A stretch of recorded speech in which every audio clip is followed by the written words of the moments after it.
Hello, I'm Nigel Cooper and welcome to this online buyer's guide to HD camcorders. What I'd like to point out at this stage is that these aren't in fact product reviews, they are in fact just designed to be a kind of an overview of the camera itself, so I can give you an idea as to the type of features it has, the target market that it's aimed at, the kind of productions that it's ideally suited for, the kind of media it records to, and of course the price. So this one is Sony's PMW-350 and it's Sony's first professional 2/3 inch S/S solid state recording camera. So let's run through some of the features that the PMW-350 has to offer. I'll start at the front of the camera. Now I'll just point out that the 350 comes as a kit, which is a PMW-350K, which comes with this stock Fujinon lens.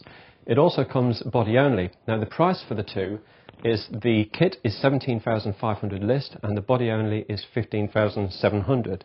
Now that's only a difference of £1,800 between going for the kit with the lens and the body only.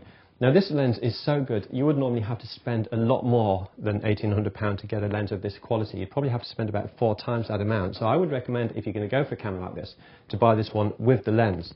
It's a 2/3 inch full professional broadcast lens, but it's designed in a similar way to the one that's on the smaller 1/2 inch version, the ES3, in that it has a full manual and full auto mode. As you can see at the front, you have the autofocus ring, and then if you push it back, it will lock into full manual with end stops. At the back of the lens, you've got your geared aperture ring, and then in the middle, you've got your zoom control, which can be set either manually or using the servo switch on the bottom.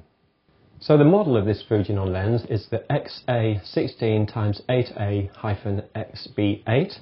It's got various settings on it for macro, and it also has a push AF button on the left side, but more traditionally it also has a push AF button round here on the right on the zoom grip. So that's the lens taken care of. It's a professional 2/3 inch lens, and the PMW-350 will also take any professional B4 mount 2/3 inch broadcast lens. So moving on to the middle section of the camera, the PMW-350 features full raster 1920 by 1080 2/3 inch CMOS sensors, and the camera also features XMOD processing. Now because the sensors are 2/3 inch, you can achieve a much narrower depth of field, especially with the multitude of lenses that are available for this. You can even use older B4 mount lenses as well as PL mount lenses with an adapter.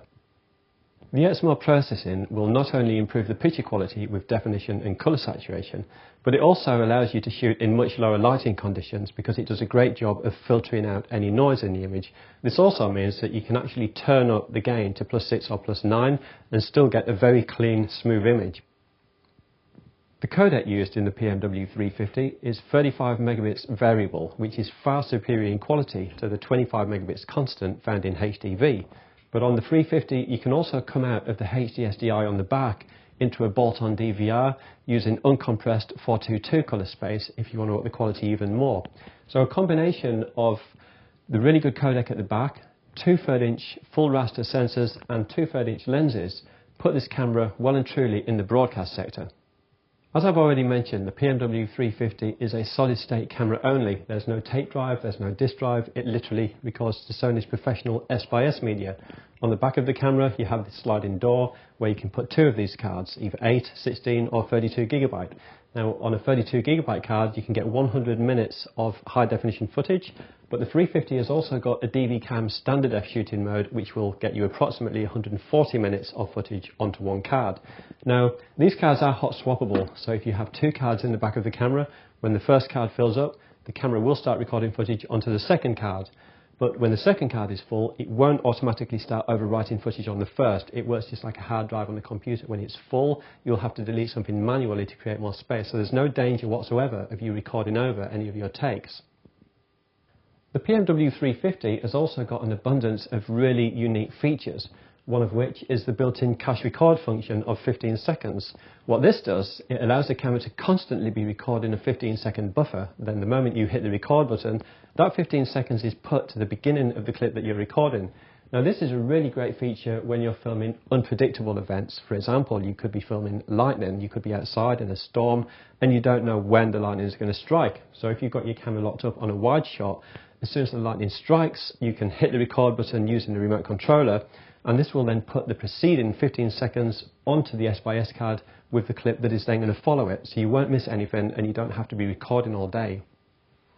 The 350 also features Sony's SLS slow shutter function, as well as overcrank and undercrank and time-lapse. Moving on to the viewfinder, the PMW-350 really does have an incredibly unique design here. Although when I first saw this, it looked a little bit peculiar, but now I've got used to how it works, it really is very clever and quite ingenious. You've got the regular eyepiece here for when you have the camera shoulder mounted, but if you flip this up, you can actually stand back and look at it from a distance because you've had this LCD screen built in. But what's even better, you can actually flip the viewfinder from the side as well, which is really good for video journalists because this means you can stand off to the side of the camera and be looking at the footage in here while you're looking at the interviewee. The quality of the viewfinder on the 350 is absolutely amazing. It's really high definition, it's super sharp, and the colours are really vibrant.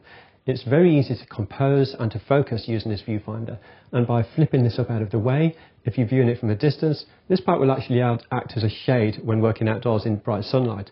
So it's a really nice viewfinder and it's very easy to work with and a very unique design. The PMW-350 really is a very well thought out camera.